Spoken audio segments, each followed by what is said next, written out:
Eh bien, bonsoir à toutes et à tous. Merci Françoise pour l'invitation. Je suis très honoré d'être ici. Donc, je vais essayer de donner suite au cours de Françoise, qui en a dit énormément en fait. J'étais très embêté quand elle m'a envoyé son cours pour essayer de faire la liste de ceux dont j'allais vous parler. Mais j'ai quand même trouvé des choses. Et puisque j'ai l'honneur d'être dans ce temple du savoir, j'en profite pour rendre quelques hommages. Et des hommages, je dirais, complémentaires au cours de Françoise, de manière très indirecte, puisque c'est l'objet de ma présentation ici. Donc, je voulais rendre hommage au professeur Pierre-Michel Minger, qui s'occupe de la chaire de sociologie et qui travaille sur la sociologie du monde de la recherche et des arts. Et j'ai trouvé beaucoup, en fait, de parallèles avec, disons, la présentation générale de ces recherches, et notamment sur la déconstruction du talent et du génie. Et d'une certaine manière, ça vous donne une explication qui vous dirait qu'il y a d'autres personnes que moi qui pourraient faire cette présentation à ma place. Voilà. Je voulais aussi remercier Patrick Boucheron, le professeur Patrick Boucheron, pour son cours sur la peste noire qui m'a vraiment enthousiasmé. Et ça, c'est aussi un signe fort sur la force de l'interdisciplinarité dans certains domaines de recherche, et je pense que le domaine de la matière noire est tout à fait concerné par cela. Si vous avez aimé les tensions en cosmologie, voilà, peut-être que ça peut résonner avec le cours du professeur Henri Laurent sur les tensions au Moyen-Orient.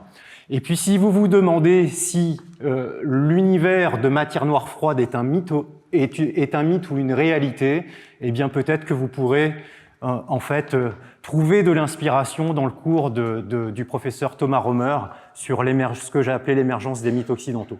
Donc voilà, juste un immense merci pour enrichir autant mes séances de jogging, de bricolage, de jardinage.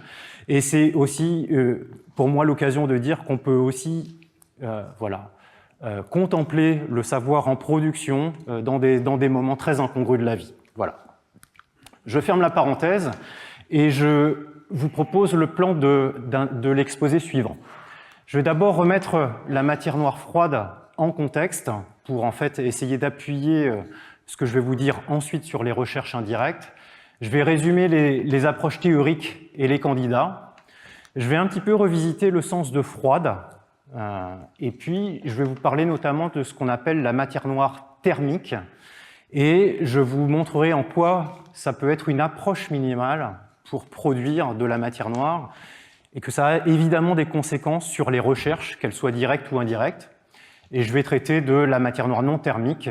Je vais essentiellement m'intéresser aux actions ici et je vous montrerai un petit peu les différences entre ces deux acceptions de la matière noire. Ensuite, je vais vraiment me focaliser sur les recherches indirectes et évidemment, le candidat le plus riche pour traiter de ça, c'est le WIM dont Françoise a déjà parlé. Et je vais résumer quelques recherches dans différents canaux, voilà, dont je discuterai plus tard. Et puis, Françoise a aussi, juste avant de parler de gravité modifiée, parlé d'un éléphant dans la pièce, donc les trous noirs primordiaux. Alors, je ne vais pas parler des trous noirs primordiaux comme candidats à la matière noire. Ça, c'est mon collègue Vincent Vénin qui vous en a parlé dans un cours précédent. En revanche, je vais essayer de discuter de la cohabitation de ces candidats avec d'autres candidats particules de matière noire. Voilà. Et j'en viendrai à mes perspectives après. Alors, donc le paradigme cosmologique aujourd'hui nous dit qu'on vit dans un univers dont la matière est dominée par une composante exotique de matière noire.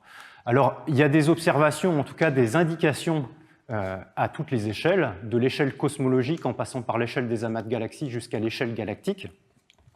Et donc cet ouroboros en fait se mord la queue puisque précisément les fluctuations de température, les anisotropies de température ici dans le fond diffus cosmologique sont aussi les graines des galaxies qu'on va observer aux plus petites échelles. D'accord ?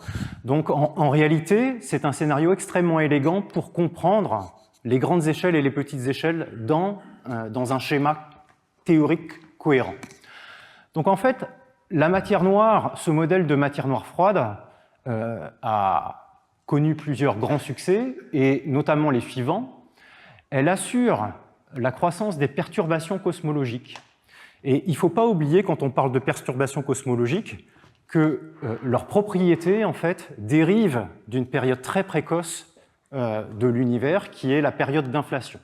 Donc en réalité, quand on parle de structure de l'univers, c'est la convolution des propriétés de la matière noire et des propriétés statistiques des perturbations cosmologiques.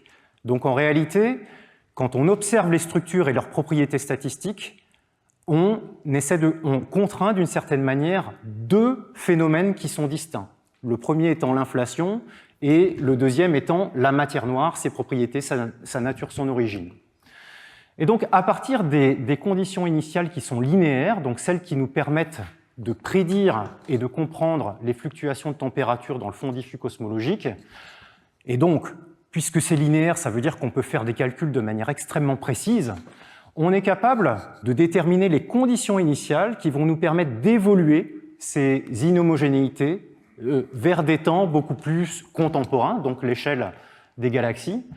Et donc, ça nous donne une explication extrêmement élégante à la fois de la croissance, de la formation, de l'évolution des galaxies. Et évidemment, ces choses-là, on ne peut pas faire un calcul sur un morceau de papier pour expliquer ça, on a recours à des simulations cosmologiques. Et par ailleurs, c'est un modèle très prédictif. Donc c'est un modèle élégant parce qu'il est aussi prédictif, et notamment il permet de prédire la fonction de masse des structures qu'on observe dans l'univers. Et puis, ça prédit aussi des choses dont Françoise a aussi parlé, c'est qu'il y aurait des galaxies miniatures qui sont complètement noires, qui n'hébergent aucun baryon, et peut-être que ces objets-là peuvent être aussi des outils de diagnostic pour tester ce scénario. Ça, j'en parlerai à la toute fin de mon exposé. Et essentiellement, ce qui est remarquable, c'est que ce qui sort de toute cette chaîne de formulation théorique, c'est que les grandes structures de l'univers, donc ces halos de matière noire dont Françoise a parlé, sont essentiellement décrits par un modèle à un seul paramètre. C'est-à-dire que la masse de l'objet, d'une certaine manière, détermine toutes ses propriétés internes. Et donc c'est un modèle extrêmement élégant puisqu'il permet de décrire toutes les structures de l'univers avec un paramètre, qui est sa masse.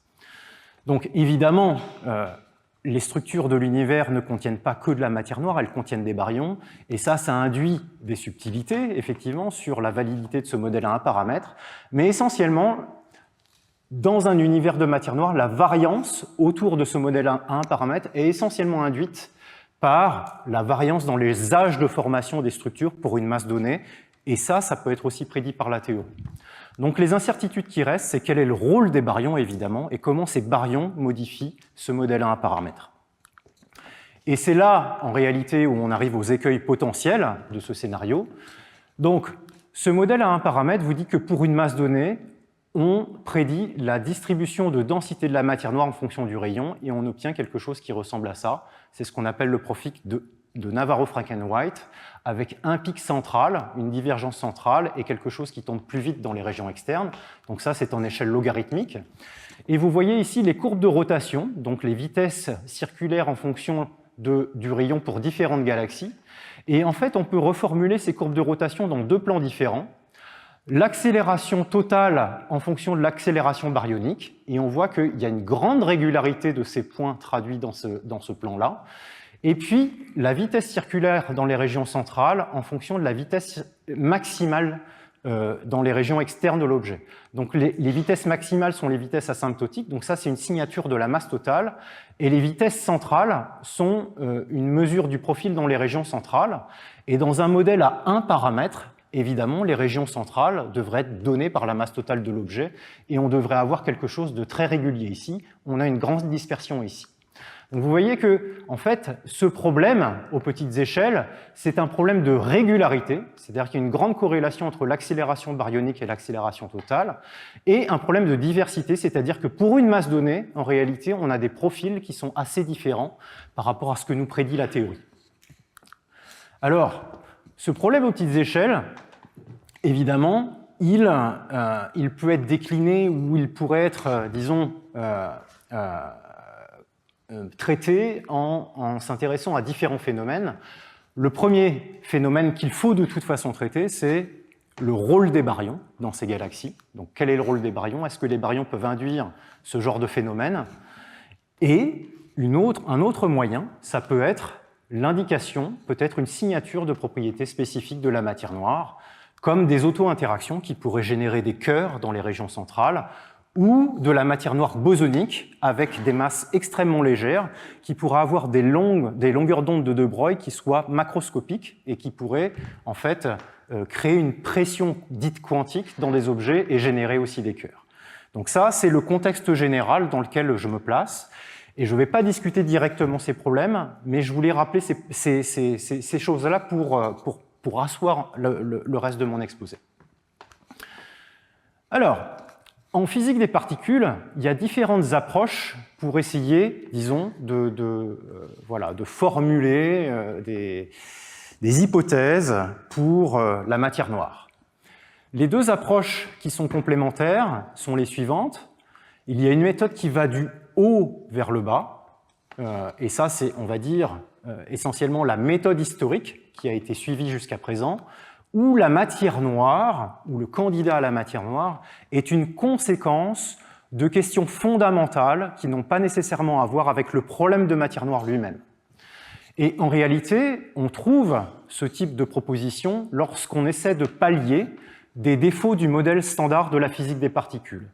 Et j'ai dressé une liste ici qui n'est pas exhaustive, mais qui va vous paraître un petit peu familière. On ne sait pas aujourd'hui expliquer, par exemple, l'asymétrie entre la matière et l'antimatière dans l'univers. Pourquoi on vit dans un univers de matière et pourquoi l'antimatière a disparu. Donc, il y a des violations de symétrie dans le modèle standard, mais qui ne sont pas suffisantes pour expliquer cette asymétrie matière-antimatière. Un autre problème est le problème dit de l'invariance CP dans le secteur fort de la théorie, dans le secteur de la chromodynamique quantique, les interactions fortes. Donc, il devrait y avoir des termes supplémentaires dans ce qui décrit les interactions fortes, et ce terme, en réalité, est contraint à être absent, c'est-à-dire que le paramètre de couplage qui est devant ce terme est contraint à être très petit pour des questions d'observation, et ça c'est essentiellement le moment dipolaire électrique du neutron qui est proche de zéro, et cela nous dit que ce terme est absent du Lagrangien du modèle standard et on ne comprend pas pourquoi. Un autre problème qui en fait a été l'un des grands marqueurs des décennies précédentes, c'est la stabilité du secteur de Higgs, et notamment ce qu'on appelle la hiérarchie, le problème de hiérarchie dite électrofaible. Je vais en parler juste après. Il y a le problème de métastabilité du vide électrofaible, donc ça c'est aussi associé au secteur de Higgs. Il y a le problème des hiérarchies de saveur, le fait qu'on ne comprend pas pourquoi dans le modèle standard, il y a autant de hiérarchies, autant d'écarts entre les masses des particules, pourquoi un neutrino extrêmement léger et un quark top est très très lourd. On n'explique pas ces hiérarchies de manière naturelle, ce sont des paramètres qu'on mesure et qu'on place à la main dans la théorie. Et puis, on peut se poser aussi la question de l'unification des interactions. Si on étudie les constantes du couplage du modèle standard et qu'on se place à des températures de plus en plus élevées, on constate qu'elles convergent progressivement les unes vers les autres, mais sans se croiser complètement. Et on se demande si l'unification des interactions serait en fait quelque chose qui serait la réalité de l'univers primordial. Donc c'est des questions à la fois esthétiques, et ça pourrait permettre de résoudre ces hiérarchies de saveur dont j'ai parlé juste avant. Et puis évidemment, la grande question fondamentale, c'est la question de la gravité quantique. Comment on marie la mécanique quantique et la théorie gravitationnelle? Donc ça, ce sont des sujets qui peuvent être traités, par exemple, dans le cadre de la théorie des cordes. Et donc évidemment, dans toutes ces questions-là, on peut élaborer des extensions du modèle standard qui vont nous conduire, peut-être, à voir surgir des candidats qui pourraient jouer le rôle de la matière noire. Et donc l'avantage de ce type d'approche, c'est qu'on résout simultanément plusieurs problèmes qui sont a priori disjoints. Les problèmes fondamentaux de la théorie nous permettent d'avoir des candidats pour la matière noire. Donc ça, c'est un avantage de ce type d'approche. Le caractère un petit peu difficile ou délicat, c'est qu'une solution matière noire peut parfois être caractérisée par un espace des paramètres extrêmement étendu, d'accord? Et l'exemple, par exemple, que Françoise a donné tout à l'heure, c'est l'exemple de la supersymétrie, où on va essentiellement doubler le nombre de champs qui décrivent en fait la matière et les interactions. Il y a aussi des motivations en cosmologie, et en cosmologie, donc, vous avez entendu parler d'inflation. En cosmologie, on aime beaucoup les champs scalaires, et donc pour le plaisir de manipuler des champs scalaires, on peut aussi formuler des solutions matière noire sous la forme de champs scalaires classiques. Et puis, dans le contexte d'inflation, justement, si dans des approches non minimales, on pourrait avoir en fait une production suffisante de trous noirs primordiaux, qui pourraient jouer le rôle de matière noire. Voilà, donc ça c'est la première approche, une approche du haut vers le bas, la matière noire comme conséquence de problématiques fondamentales. Et puis il y a une approche qui va plutôt du bas vers le haut.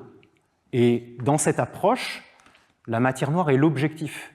C'est-à-dire, les questions qu'on va essayer de se poser, c'est quels sont les mécanismes qui pourraient nous permettre de produire de la matière noire dans l'univers primordial, de sorte à ce qu'elle existe avec l'abondance qu'on observe aujourd'hui.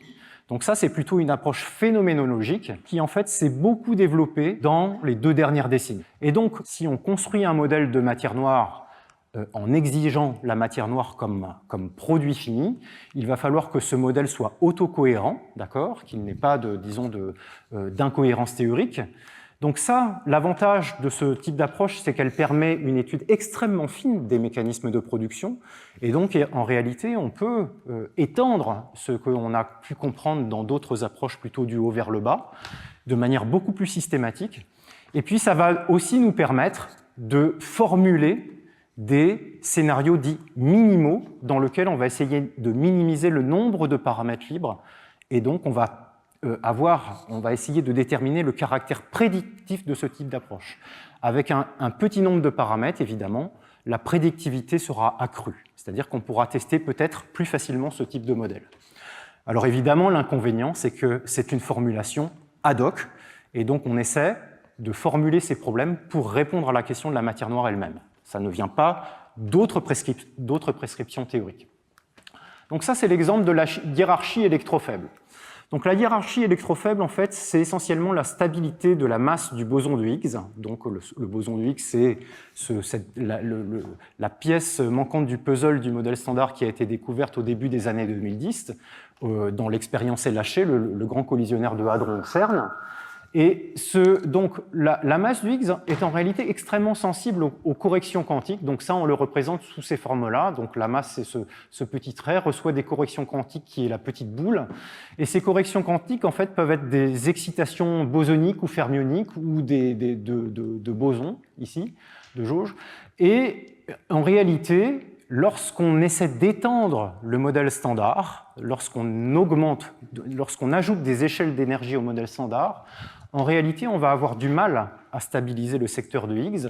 Et c'est pour cette raison que la supersymétrie, en réalité, qui va doubler le nombre de champs et qui va en fait ajouter des jumeaux entre guillemets bosoniques aux fermions et des jumeaux entre guillemets fermioniques aux bosons, va pouvoir protéger le secteur de Higgs, puisque les fermions et les bosons viennent avec des contributions à signes opposés dans ces corrections radiatives et se compensent si les masses sont à peu près équivalentes. D'accord ? Donc si j'ai un super partenaire de l'électron avec une masse qui est proche de celle de l'électron, je vais pouvoir compenser les corrections, par exemple, dans ce type de boucle. Et donc c'est pour ça que la supersymétrie a été très populaire pour déterminer des extensions au modèle standard et essentiellement pour couvrir un petit peu tous les sujets que je vous ai expliqués tout à l'heure, que j'ai introduits tout à l'heure. Alors évidemment, ce qu'on ne veut pas, c'est que les particules supersymétriques se désintègrent, puisque ça affecterait la stabilité du proton. Le proton est donc le socle en fait de la physique atomique, c'est le composant élémentaire, c'est l'atome d'hydrogène, d'accord, doit avoir une durée de vie qui est très contrainte et qui doit être très longue, beaucoup plus longue que l'âge de l'univers. Et donc, pour empêcher cette désintégration, on introduit des symétries discrètes, comme la symétrie dite R-parité, et tout cela va être va permettre la stabilité de la particule supersymétrique la plus légère. Donc vous voyez que dans ce contexte de stabilisation du secteur de Higgs, on peut introduire la supersymétrie. Si on introduit la supersymétrie et qu'on veut en même temps assurer la stabilité du proton, on a naturellement une particule nouvelle qui est stable. Et cette particule peut avoir les bonnes propriétés pour la matière noire. Donc Françoise vous en a donné plusieurs exemples tout à l'heure. Donc le neutralino, qui est en fait le partenaire du boson du Higgs et des bosons de jauge neutre, le Z et le photon. Le neutrino, qui est le cousin supersymétrique du neutrino, ou le gravitino, qui est la réplique supersymétrique du graviton. Voilà, ça c'est un exemple. Alors, le problème de ce type d'approche, cette motivation théorique qui visait à contrôler le problème de hiérarchie dans le secteur de Higgs, a conduit à des prédictions assez fortes, et notamment qui sont en fait associées au besoin d'avoir des masses de fermions et des masses de bosons pas trop éloignées les unes des autres. Alors quand on dit pas trop éloignées, ça peut être quelques ordres de grandeur malgré tout, hein. Mais en réalité, l'absence de signature autour de quelques centaines de GeV, voire jusqu'au TeV, au LHC, met ce type de modèle sous très forte contrainte. Et en tout cas, cette motivation théorique, aujourd'hui, n'est plus une motivation théorique extrêmement populaire dans la communauté en physique des particules. Et c'est une des raisons pour lesquelles les produits dérivés, comme les neutralinos, ont perdu un petit peu de leur superbe dans leur motivation théorique originelle. D'accord ? Alors ça ne veut pas dire que les WIMP, puisque pour la plupart d'entre eux ce sont des WIMP, n'ont pas gardé d'autres motivations, mais le caractère, disons, prédictif de la supersymétrie a baissé en intensité, on va dire. Et c'est la raison pour laquelle une grande partie de la communauté s'est plutôt orientée vers la physique des actions, qui résout toujours des problèmes dans les secteurs forts de la théorie, ou d'autres possibilités comme le neutrino droit. Voilà, j'en parlerai un petit peu tout à l'heure. Voilà. Donc maintenant, je vais essayer de revenir à la notion de matière noire froide et adopter plutôt une approche du bas vers le haut. Vous montrer comment on peut faire sens de ce concept de matière noire froide pour construire un modèle. Alors, Françoise vous a parlé d'agitation thermique pour un gaz, et c'est ça qui nous permet essentiellement de relier la température caractéristique à l'énergie cinétique. Alors, en réalité, quand on parle de matière noire froide, c'est un abus de langage. Ce qu'on veut dire, ça n'est pas nécessairement froide, c'est-à-dire ça n'est pas nécessairement que la température est petite, mais ce qu'on veut dire en réalité, c'est que la vitesse est petite. D'accord ? Et évidemment, ça n'est pas la même chose parce que vous voyez que dans cette relation, il y a une masse entre la température et la vitesse quadratique moyenne. D'accord ? Et donc, on veut que la vitesse soit petite. La vitesse, c'est le rapport entre la température et la masse en unité naturelle. D'accord ? Et si on pense à la production de matière noire dans l'univers primordial, alors la température caractéristique à laquelle on a affaire, c'est la température du plasma primordial, très tôt dans l'univers. Et évidemment, vous voyez que pour une température de plasma donnée, donc une température donnée, la vitesse sera plus lente si la particule est plus massive. D'accord ? Donc ça, c'est vraiment un concept important. Plus la masse est importante, plus la vitesse est petite. Alors, ce qui est important, c'est que ces particules, à un moment donné, se découplent du plasma, c'est-à-dire ne soient plus en capacité d'entrer en collision avec le plasma pour pouvoir se déplacer librement. Pourquoi les particules de matière noire doivent se déplacer librement ?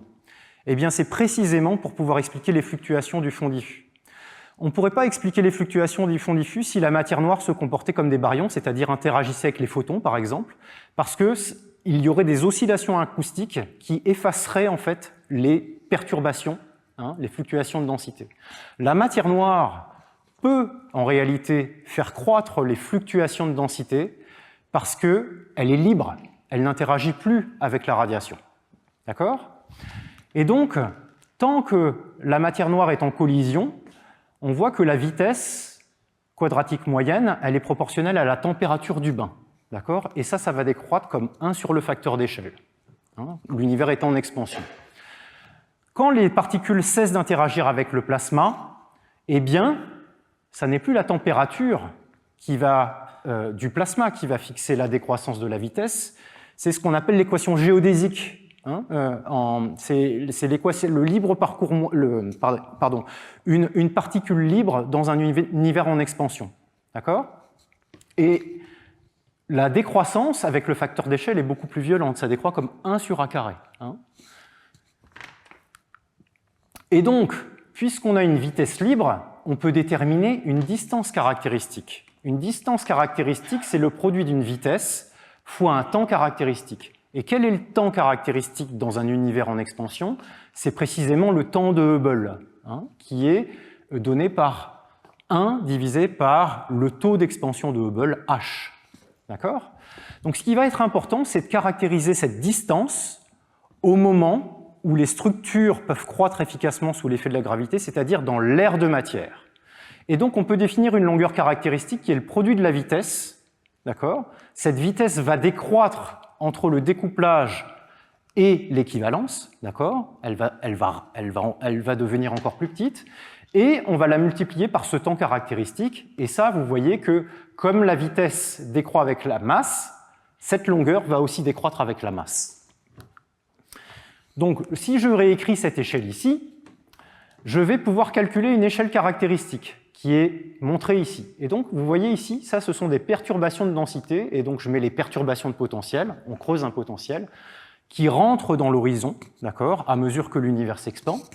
Si la longueur caractéristique est plus grande que la perturbation, ce qui va se passer, c'est qu'on va la lisser. D'accord ? On va lisser cette perturbation. Elle ne va pas croître sous l'effet de la gravité parce que la longueur est trop longue. Celle-ci n'est pas encore assez grande, on va aussi la lisser. Mais celle-ci, vous voyez que la longueur caractéristique est du même ordre de grandeur. Les particules vont pouvoir tomber dedans, d'accord, et la faire croître sous l'effet de la gravité. D'accord ? Et ça, c'est très important puisque dans ce modèle, dans ce paradigme où la matière noire a été en équilibre thermique, si je fais croître la masse, je vais réduire la longueur caractéristique et donc je vais pouvoir faire croître des échelles de plus en plus petites à mesure que la masse croît. Et donc, vous voyez que ici, cette vitesse, typiquement, ou inversement la masse, joue comme un filtre en taille sur les perturbations cosmologiques. Je vais pouvoir filtrer les perturbations qui vont croître sous l'effet de la gravité. Et donc, plus la vitesse est petite, et dans ce paradigme de matière noire thermique, plus la masse est grande, et plus les perturbations qui vont pouvoir croître vont être petites. Voilà. Alors, à quel point elles peuvent être petites? Eh bien, c'est donné dans ce diagramme. Vous avez la masse minimale, ici, en échelle de masse solaire, en fonction de la température du découplage cinétique. Et donc, vous voyez que le temps va dans ce sens-là. Et en fait, là, j'ai reporté des courbes pour différentes masses de matière noire thermique. Vous avez 10 GeV, 100 GeV, 1 TeV, donc 10 fois la masse du proton sans masse, 100 fois la masse et 1000 fois la masse. Et vous voyez que les échelles de masse caractéristiques sont extrêmement petites. On peut aller jusqu'à 10 puissance moins 12 masse solaire, ici. Donc ça veut dire qu'en réalité, ce paradigme, en fonction de la masse et donc de la vitesse, prédit l'existence de galaxies aussi légères que des astéroïdes. Hein ?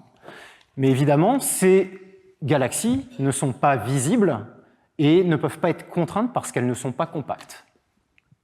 Mais c'est une prédiction extrêmement forte de ce type de modèle. Et voici une réalisation beaucoup plus évoluée. Donc, une manière de réaliser ce dont je viens de vous parler, c'est d'écrire un Lagrangien. Donc le Lagrangien nous permet de décrire les interactions de particules entre elles. Donc le Lagrangien, en fait, contient une constante de couplage ici qui détermine la force de l'interaction, une particule qui va être médiatrice de la force, que j'ai appelée phi, et 2 particules de matière noire qui barrent son antiparticule. D'accord ? Et la même chose pour les fermions du modèle standard. D'accord ? Donc avec ce type de Lagrangien, vous voyez que j'ai le même médiateur de force, je peux former deux types de diagrammes. Ce diagramme-là, qui va permettre d'échanger des particules et antiparticules de matière noire en fermions et antifermions du modèle standard. Et si je retourne ce diagramme, si je le retourne et que je regarde le temps dans ce sens-là, ça va pouvoir aussi décrire la collision élastique de particules de matière noire sur le plasma. D'accord? Donc vous voyez que ça, en fait, c'est responsable de la production. Si la température du plasma est suffisante, je peux produire les particules de matière noire, et d'annihilation. Donc si j'ai beaucoup de particules de matière noire, je peux m'annihiler dans les particules du plasma. Et ça vous permet de comprendre ce diagramme que Françoise a montré tout à l'heure, qui est l'évolution du nombre de particules dans l'univers en fonction du temps, et ce temps est représenté comme la masse d'une particule de matière noire sur la température. Donc quand ce rapport est d'ordre 1, et au-delà de 1, les particules sont non relativistes. C'est-à-dire qu'il n'y a plus assez d'énergie dans le plasma pour les créer. D'accord? Donc ces particules sont créées abondamment, assez tôt, et puis il y a un équilibre entre les deux. Il y a autant d'annihilation que de production, leur nombre est fixe. Quand la température de l'univers décroît, vous voyez qu'on ne peut plus aller dans ce sens-là, puisqu'il n'y a plus assez d'énergie dans le plasma, on doit aller dans l'autre sens, le nombre de particules décroît, et à un moment dans l'univers, du fait de l'expansion, il n'y a plus assez de particules pour que l'annihilation se produise, le nombre de particules est gelé. C'est ce qu'on appelle la trempe chimique, le découplage qu'on appelle freeze-out en anglais, donc le découplage chimique. L'abondance est gelée. De la même manière, la collision élastique, elle reste en réalité, elle reste présente même lorsque la population de particules de matière noire est gelée. Ce processus peut être toujours actif un petit peu plus longtemps, tout simplement parce qu'il y a beaucoup de particules du plasma qui peuvent assurer ce contact thermique. Et ça veut dire que la température de la matière noire, elle va suivre encore un petit peu après ce découplage chimique, la température du plasma, et c'est seulement un petit peu plus tard que ce processus va se découpler et que la matière noire va pouvoir faire croître les structures de l'univers. Et donc vous voyez que, d'une part, on peut expliquer l'abondance, et d'autre part, on est capable de prédire l'existence de ces toutes petites micro-sous-structures ici qu'on arrive aujourd'hui à simuler dans des simulations numériques. Voilà. Alors on pourrait se dire, puisque ce modèle en réalité est extrêmement simple, que se passe-t-il si on joue un petit peu avec les paramètres? Supposons que le couplage soit extrêmement petit. Eh bien, si ce couplage est extrêmement petit, on ne va pas réussir à produire beaucoup de matière noire, d'accord? L'intensité de production va être très faible, l'amplitude de production va être extrêmement faible. Et donc, on ne va jamais arriver à une situation où la matière noire sera suffisamment abondante pour être en équilibre avec le plasma primordial. Et dans ce cas-là, on la produit, mais la matière noire ne peut pas interagir avec elle-même parce qu'elle n'est pas assez dense. Et puis, quand la production n'est plus assez efficace, eh bien, la population est gelée, et elle reste présente dans l'univers. Et ça, c'est ce qu'on appelle le processus de freeze-in en anglais. C'est-à-dire qu'il n'y a pas d'équilibre chimique, on crée cette population et elle reste de manière inerte. Et ces couplages à la matière standard sont extrêmement faibles. Extrêmement faibles. Et ça veut dire que les mini-halos qui sont prédits sont encore beaucoup moins massifs que ceux qui sont prédits dans le cadre d'un contact thermique.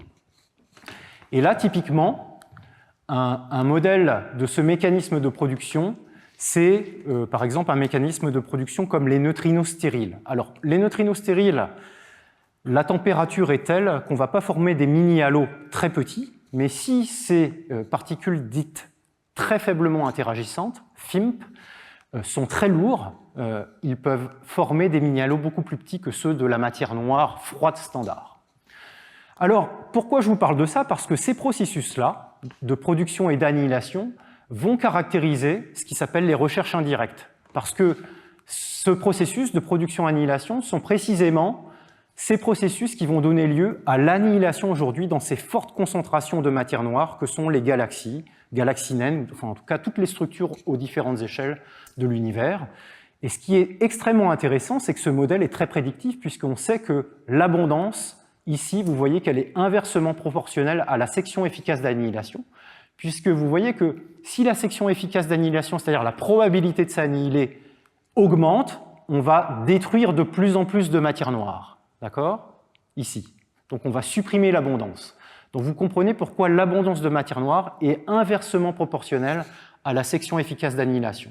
Donc ce modèle est prédictif au sens où la mesure de l'abondance cosmologique de matière noire nous donne une mesure indirecte de la section efficace d'annihilation. Donc c'est très prédictif de ce point de vue-là, très contraint de ce point de vue-là.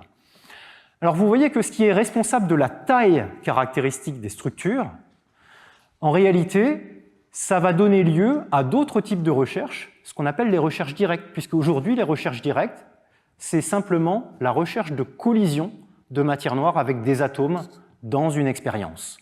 D'accord ? Et donc ce qui est responsable de la structuration de la matière noire aux petites échelles, c'est exactement le même processus qu'on recherche aujourd'hui dans les laboratoires via les recherches directes.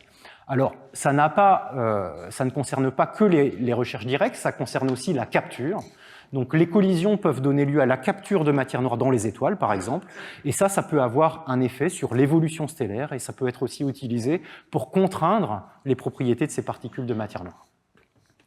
Alors maintenant, si je vous dresse un tout petit bestiaire très incomplet de la matière noire thermique, la matière noire thermique, elle peut se réaliser de différentes manières. Donc vous avez entendu parler des WIMP. Alors on appelle WIMP des choses qui ont une section efficace d'interaction qui est à l'amplitude des interactions faibles. Alors ça n'est pas nécessairement l'interaction faible du modèle standard, d'accord ?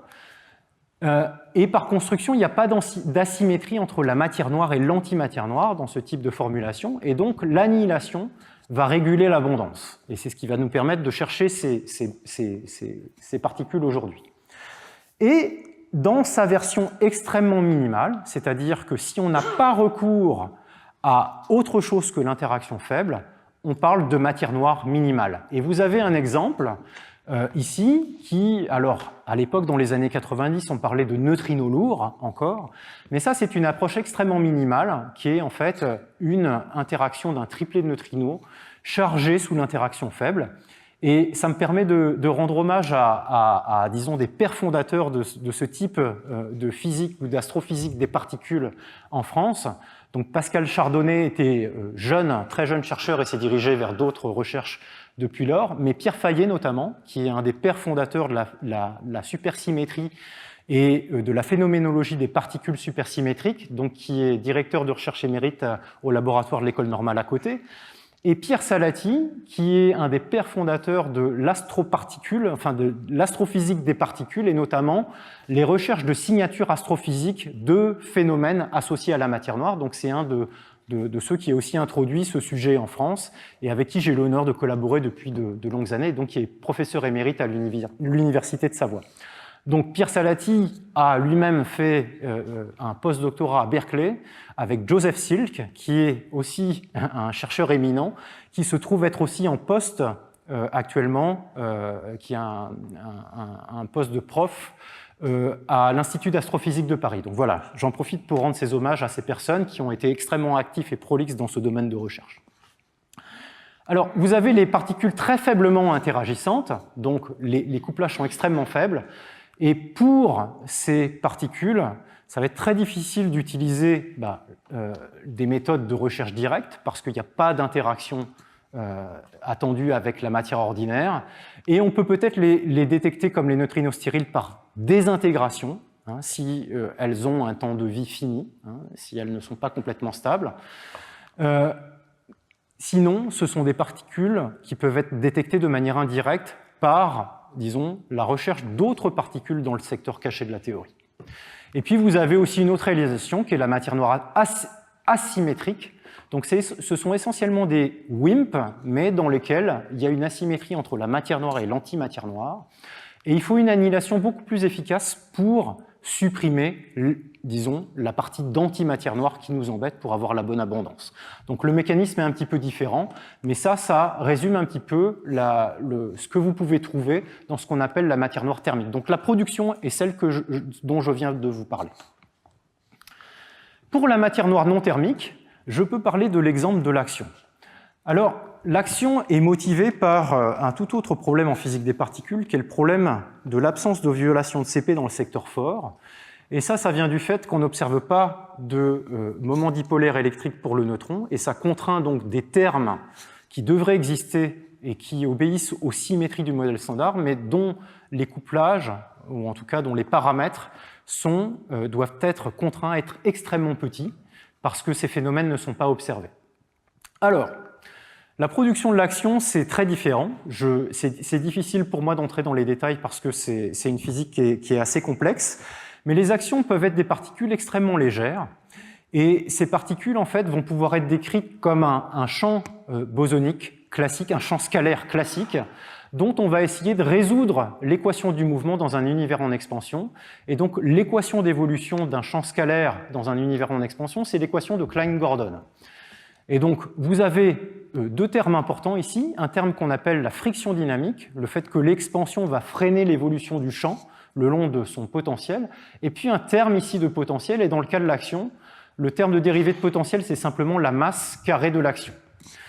Alors, l'action commence avec une condition initiale sur la valeur de son champ, et en réalité, on va avoir quelque chose qui va... Et donc, alors, je vais quand même résumer ces figures. Vous avez l'évolution du champ en fonction du facteur d'échelle. Ici, vous avez l'évolution du facteur de Hubble qui rentre dans cette équation en fonction du facteur d'échelle, et ici, vous avez l'échelle de masse de l'action considérée. Ici, vous avez l'évolution de l'équation d'état du système actionique, et ici, vous avez l'évolution de la densité d'énergie. Donc, quand l'action est figée dans ces conditions initiales, sa densité d'énergie reste constante dans l'évolution de l'univers. Et en fait, il y a un phénomène qui va intervenir lorsque le taux d'expansion de Hubble devient paramétriquement plus petit que la masse carrée, donc quand ces deux courbes se croisent. Dans ce cas, en réalité, l'action va se mettre à osciller autour du minimum de son potentiel et va se comporter, en fait, comme un champ fluide de matière noire. D'accord ? Donc ça n'est pas exactement comme la matière noire classique, ça n'est pas un fluide réel, c'est une solution de champ classique qui va osciller autour de la solution de matière noire ici. Donc on voit ici la décroissance de la densité comme 1 sur A cube, c'est-à-dire ce qu'on attend pour la dilution de matière noire dans un univers en expansion. Alors, ce qui est intéressant pour l'action, c'est que ce n'est pas du tout ses propriétés d'interaction avec la matière ordinaire qui vont déterminer les propriétés des structures, mais c'est sa masse. Vous voyez ? Donc ça, c'est l'équation d'évolution des perturbations cosmologiques. Et il y a une échelle qui apparaît ici, qui est l'échelle du son effective. Et on voit que l'échelle du son effective, qui est en fait ce qui correspond à l'échelle de Jeans pour un fluide, eh bien, c'est donné comme l'inverse de la masse. C'est essentiellement comme une longueur d'onde de De Broglie qui va être caractéristique là-dedans. Donc c'est la même chose que la vitesse quadratique moyenne dont je vous parlais tout à l'heure, mais dans le cadre de l'action. Okay ? Et donc vous voyez que plus l'action est légère, plus la vitesse va être grande, et donc plus les échelles caractéristiques vont être grandes. Et donc typiquement pour l'action dit QCD, c'est-à-dire l'action de la chromodynamique quantique, on a des masses qui sont de l'ordre du microélectronvolt jusqu'au milliélectronvolt. Ces échelles vont être extrêmement petites. On va pouvoir former des halos très petits, en fait, comme la matière noire froide dont je vous ai parlé tout à l'heure. 10 puissance moins 12 masse solaire, donc typiquement la masse des astéroïdes. En revanche, pour des actions non QCD, donc des actions qui ne vont pas résoudre ce problème de violation de CP4, mais des extensions du modèle d'action, on peut en fait utiliser la masse comme un paramètre libre, et on peut avoir des masses infiniment petites, disons, et des masses suffisamment petites pour avoir des échelles qui vont caractériser le problème justement des cœurs et des pics dans le centre de galaxies. Et c'est la raison pour laquelle on utilise l'action et les masses d'action pour essayer de résoudre ce type de problème aux petites échelles. Mais vous voyez que l'action, dans le modèle dit d'action QCD, a malgré tout des couplages à la matière, entre guillemets, et notamment aux photons, qui sont caractérisés par ce type de diagramme. Et en réalité, la détection de l'action à travers ce processus est complètement découplée de la question de la formation des structures. Donc ça, c'est une grande différence entre la physique axionique et la physique de la matière noire thermique. Voilà, donc je résume un petit peu les candidats. Vous avez la matière noire thermique, ici, qui va pouvoir s'annihiler, les neutrinos stériles qui vont pouvoir se désintégrer, et l'action qui va pouvoir transformer, convertir des photons dans des champs magnétiques. Alors, je vais essentiellement parler des WIMP pour ce qui va suivre, et je parlerai un petit peu des actions. Françoise a beaucoup couvert le secteur des neutrinos stériles, donc je n'en reparlerai pas ici. Donc, je vais parler de recherche indirecte de WIMP. Alors donc l'idée, c'est évidemment d'utiliser des télescopes et de s'intéresser à des objets dans lesquels la matière noire est suffisamment concentrée, comme les galaxies ou le cœur des galaxies, et on va essayer de rechercher les produits d'annihilation. Donc les produits d'annihilation sont donnés par ce processus. On transforme des WIMP en particules du modèle standard, et ces processus peuvent être accompagnés de cascades qui peuvent donner lieu à la création de plusieurs types de particules du modèle standard, dont les photons et les neutrinos. Les photons et les neutrinos vont être des traceurs directs de la source, puisqu'ils ne vont pas interagir avec le milieu, et on va pouvoir les détecter directement. Ils vont se propager sur les géodésiques, ils vont se propager en ligne droite. Et puis on va aussi produire des particules qui sont plus rarement produites, de manière standard en astrophysique, qui sont des particules d'antimatière cosmique. Et ces particules d'antimatière cosmique, comme les antiprotons, les positrons ou les particules de deutérium, sont des particules chargées, et ces particules chargées ne vont pas se propager en ligne droite. Elles vont interagir dans les champs magnétiques de la galaxie, et pour les observer, il va falloir qu'on installe des détecteurs dans la galaxie cible, et donc on ne peut observer l'antimatière cosmique essentiellement que dans notre galaxie. D'accord ? Donc ça dénote un petit peu des différences fondamentales entre ces deux types de détection. Les photons et les neutrinos signent l'origine de l'annihilation. L'antimatière cosmique ne va pas signer l'origine de l'annihilation, mais on va intégrer essentiellement l'antimatière produite sur un volume caractéristique. D'accord ? Donc les recherches indirectes consistent à chercher des traces d'annihilation. Et ces traces d'annihilation peuvent se produire aussitôt que la recombinaison. En fait, on peut déjà perturber la recombinaison. Donc ça, je ne vais pas en parler tout de suite, mais essentiellement, vous imaginez que la recombinaison, ça consiste à l'appariement des protons et des électrons pour former les premiers atomes d'hydrogène. S'il y a du rayonnement de haute énergie présent et du fait de l'annihilation de matière noire, on peut perturber cette recombinaison et donc on peut évidemment tarir en fait les observations qu'on devrait avoir pour le fond diffus cosmologique. Et on peut observer également l'émission de rayons gamma pour toutes sortes de galaxies et des galaxies même très lointaines. On peut intégrer en fait sur les contributions extragalactiques. On peut observer les neutrinos ou l'antimatière cosmique. Je vais vous parler d'abord des cibles gamma. Donc vous avez ici, en fait, ce que donnerait une carte d'annihilation si on ne voyait que la matière noire dans une galaxie. Donc vous avez la galaxie qui aurait une symétrie quasi sphérique, et vous voyez une contribution diffuse dans les régions centrales de la galaxie qui provient du fait que le halo de matière noire est concentré dans le centre et on attend une émission intense dans les régions centrales. Et vous voyez aussi apparaître des petits points brillants, d'accord ? Et ces petits points brillants sont des sous-structures de matière noire. Donc ces mêmes sous-structures dont je vous parlais tout à l'heure, mais évidemment pour les voir en gamma, il faut qu'elles soient relativement grosses. Et typiquement, ces sous-structures sont en réalité des galaxies satellites naines qu'on pourrait avoir par exemple, et qu'on a, et qu'on observe aujourd'hui autour de la Voie lactée. Et puis il y a toute l'émission diffuse qui provient des latitudes un peu plus importantes. Et ça, c'est la carte du fond gamma observé aujourd'hui par le satellite gamma Fermi-LAT. D'accord ? Donc c'est une expérience satellite qui observe le ciel gamma depuis une quinzaine d'années et qui a établi cette carte. Et vous voyez que cette carte, en réalité, est très brillante dans le plan galactique. Et si ça avait été de la matière noire, vous auriez été déjà au courant. Évidemment, ce n'est pas de la matière noire. Ce sont des avant-plans astrophysiques qui viennent de processus de haute énergie qui vont produire aussi des gammas.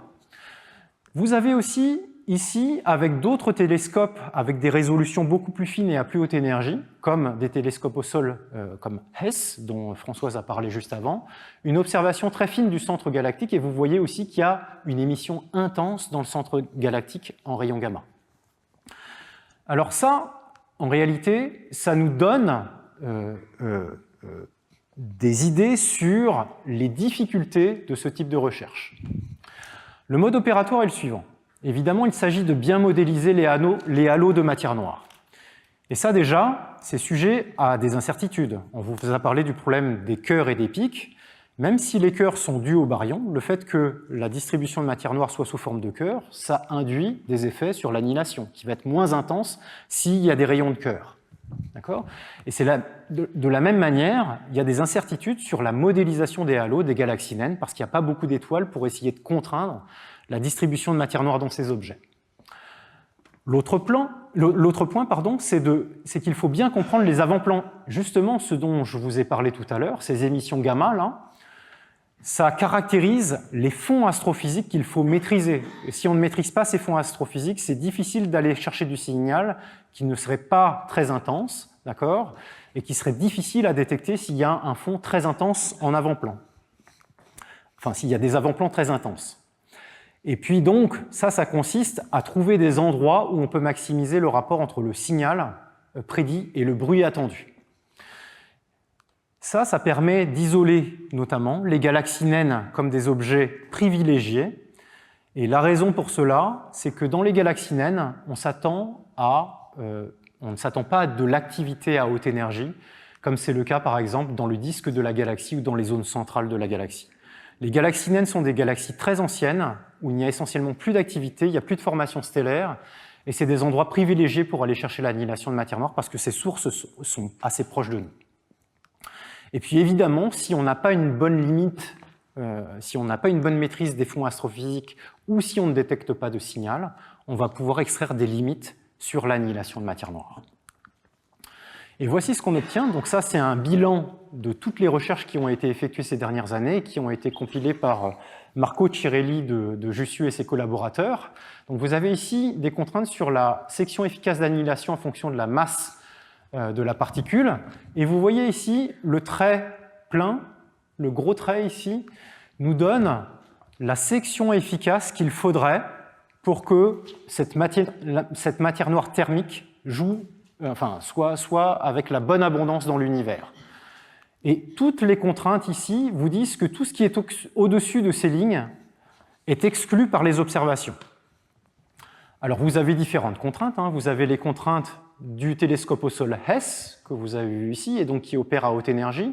Et vous voyez que HESS n'est pas capable de contraindre les sections efficaces dans ce domaine de masse, c'est-à-dire au-delà de quelques centaines de GeV.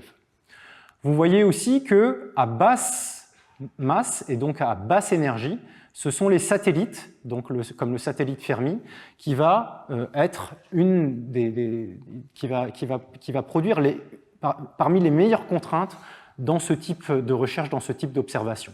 Et donc, grâce au satellite Fermi, on est capable d'explorer l'espace des paramètres permis pour les WIMP pour des masses inférieures à quelques dizaines de gigaélectronvolts, donc quelques dizaines de fois la masse du proton.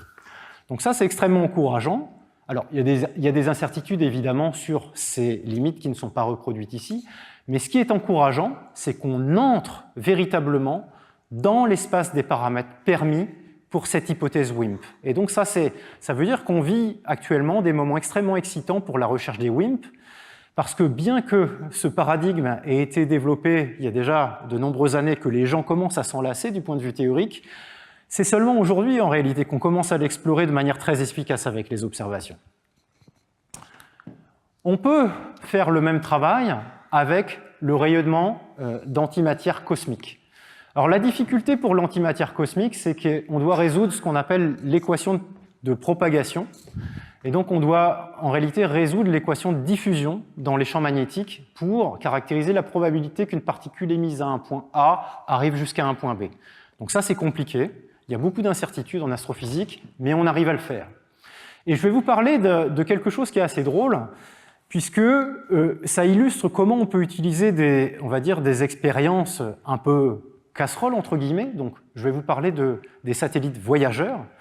Donc voyageurs, ce sont des satellites qui ont été lancés dans les années 70. Donc je parle d'expériences casseroles au sens où ce sont des expériences extrêmement anciennes, très vieilles, avec des technologies très anciennes. Et le fait que les satellites voyageurs aient croisé l'héliopause, ça en fait des détecteurs extrêmement intéressants pour la matière noire. Pourquoi ? Parce qu'en réalité, l'héliopause définit l'endroit où les champs magnétiques solaires, les vents solaires vont perdre en intensité, d'accord ? Et ça veut dire qu'on va être capable de collecter des rayons cosmiques de très basse énergie. Ils ne vont pas être empêchés, écrantés par les vents solaires. Et avec ces sondes voyageurs, on peut collecter le rayonnement cosmique de basse énergie et notamment les électrons et positrons de basse énergie, dans le domaine du mégaélectronvolt. D'accord ? Donc, 1/1000 de fois la masse du proton en termes d'énergie. Ces satellites nous permettent de collecter donc le fond d'électrons et de positrons, et vous voyez qu'on peut faire des prédictions pour la matière noire. Donc, vous avez ici le flux en fonction de l'énergie pour une particule de matière noire qui aurait 10 MeV et qui s'annihilerait en électrons et positrons. D'accord ? Et vous voyez que selon les hypothèses de propagation, on peut avoir des prédictions qui sont là. Voilà. Donc ça, c'est le flux dans deux hypothèses de propagation. Et en rouge, vous avez les points de données du satellite voyageur. Voyez ? Et vous voyez que c'est extrêmement contraignant pour ce type de modèle. Et en réalité, on peut exclure une grande gamme de masses sous le GeV grâce à ce type d'observation, et c'est très complémentaire au front diffus cosmologique. Alors, voilà, ça c'est un bilan de toutes les observations, l'annihilation en fonction de la masse, et le message à retenir, c'est qu'on entre dans l'ère d'observation de ces scénarios WIMP, mais il reste une grande gamme de masses à explorer, et essentiellement au-delà de quelques dizaines de GeV, jusqu'à plusieurs TeV. La complémentarité entre les recherches directes et indirectes est la suivante. Vous avez ces deux diagrammes, celui-ci pour la recherche indirecte, celui-ci pour la recherche directe. Ça, c'est les collisions dans un détecteur. On pourrait croire qu'ils sont mutuellement exclusifs, mais ça n'est pas le cas. En réalité, ça vient du fait que les dépendances en vitesse de ces processus sont différentes. Les recherches de matière noire, aujourd'hui, vont se concentrer sur de la matière noire non relativiste, et ces diagrammes vont être supprimés de vitesse selon les différents médiateurs qui vont caractériser les interactions. Et ce qu'on observe en détection indirecte n'est pas la même chose, n'est pas le même médiateur qu'on observe en détection directe. Donc, il me reste très peu de temps, c'est ça ? Voilà. Donc, je vais très peu parler des actions. En réalité, les actions ne peuvent pas être cherchées avec les recherches indirectes, sauf dans des cas très spécifiques, et on va les chercher avec des haloscopes, c'est-à-dire on va essayer de convertir des actions en photons au moyen de champs magnétiques. D'accord ? Donc on installe un champ magnétique très intense, et on essaie de convertir des actions en photons, on mesure ces choses-là, et on trace des exclusions dans ce diagramme où on mesure l'intensité du couplage de ce processus en fonction de la masse de l'action. Et vous voyez que la zone ici en jaune, c'est la zone permise pour l'action d'IQCD, et l'action d'IQCD pourrait être un bon candidat à la matière noire dans cette zone, et on est à peine en train de l'explorer. Le cas intéressant, c'est si l'action, disons, a des propriétés très spécifiques dans l'univers primordial, il pourrait donner lieu à des étoiles d'action qui pourraient transiter dans des pulsars et donner lieu à des raies radio qu'on pourrait observer. Mais ça, c'est des phénomènes extrêmement rares et très difficiles à prédire. On pourrait conclure aux actions simplement si on observe un phénomène comme ça, mais on ne peut pas tracer d'exclusion avec ce type de phénomène. Et donc, je n'ai pas trop le temps de parler de trous noirs primordiaux. Je vais simplement vous dire deux choses très simples. Ah zut. Voilà. Donc, les trous noirs primordiaux peuvent capturer de la matière noire dans l'univers primordial. Et la matière noire, en fait, peut tomber dans les trous noirs primordiaux seulement quand elle ne sent plus la radiation, quand elle est découplée de la radiation. Et ça va donner lieu à l'existence de pics extrêmement denses de matière noire autour de trous noirs primordiaux, et ça fait des chandelles d'annihilation. Et ces scénarios sont extrêmement contraints par les observations. Alors malheureusement, on ne voit pas ces diagrammes-là, qui n'ont pas été convertis à la bonne taille. Mais essentiellement, ce que ça vous dit, c'est que les trous noirs primordiaux, même s'ils existent dans des fractions extrêmement infimes, imaginons qu'ils soient un sous-constituant très en fraction infime de la matière noire, eh bien cette annihilation très efficace autour de matière noire primordiaux, autour de trous noirs primordiaux, pourrait permettre d'exclure les WIMP jusqu'à des sections efficaces nécessaires pour expliquer l'abondance de matière noire. Et de façon inverse, si on détecte des WIMP, on peut exclure des trous noirs jusqu'à des fractions de l'ordre de 10-8. Ce sont des fractions extrêmement faibles. Voilà, donc j'en conclus ici. Donc la matière noire froide, c'est essentiellement un paradigme très prédictif pour les propriétés des structures et c'est testé avec beaucoup de succès. Il y a toujours des questions aux petites échelles et les processus baryoniques sont très importants pour essayer de comprendre ces questions aux petites échelles. Il y a plusieurs candidats en physique des particules, au-delà du modèle standard, avec des motivations théoriques qui peuvent être fortes et indépendantes, et l'action est un exemple.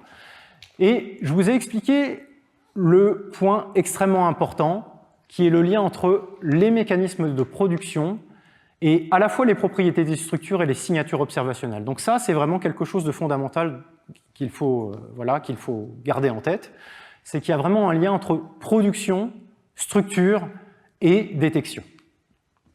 Le WIMP, donc, qui est un candidat qui commence à être désuet parce que ça fait longtemps qu'il est dans le paysage, est malgré tout un candidat extrêmement économique en termes de production. En réalité, simplement avec l'interaction faible qui existe, on peut avoir un candidat extrêmement minimal à la matière noire. Et ce candidat est testé depuis quelques années et va l'être encore d'ici les prochaines décennies, et notamment jusque dans le domaine du TEV avec des télescopes comme le télescope CTA. Et les progrès technologiques récents permettent seulement de commencer à explorer la fenêtre axionique. Et donc ça, c'est essentiellement les choses du futur. On n'entre pas véritablement encore dans l'espace des paramètres permis pour les actions, mais on est sur le point de le faire, et il y a beaucoup d'efforts expérimentaux qui est développé pour cela.